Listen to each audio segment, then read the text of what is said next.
ఏ రాష్ట్రంలోనైనా ఏ party వచ్చినా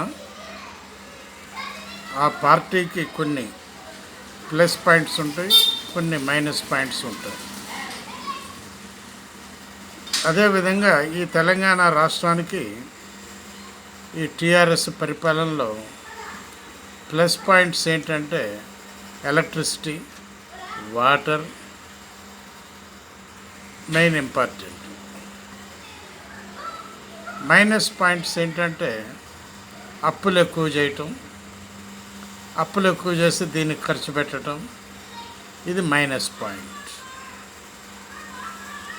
స్కీములు పెట్టడం, స్కీముల్లో స్కాములు జరగటం, ఇది ఒక మైనస్ పాయింట్. ఇదే విధంగా ఇంటి నుంచి ఇంటి మెంబర్స్కి ఆల్వేస్ జాబ్ ఉండేటట్టు ఏదో ఒకటి ఇవ్వటం, ఎంపీగా ఓడిపోతే ఎమ్మెల్సీ ఇవ్వటం, ఇది వాళ్ళ చేతుల్లో పని కాబట్టి ఇది ఒక మైనస్ పాయింట్ ప్రజల్లో ఉన్నది.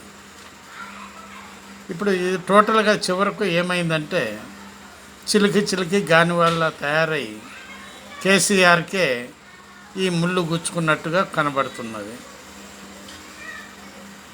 మిగిలిన విషయాల్లో రేపు మాట్లాడదాం. ఆలోచించండి ప్లీజ్. బివి ప్రసాద్, హైదరాబాద్.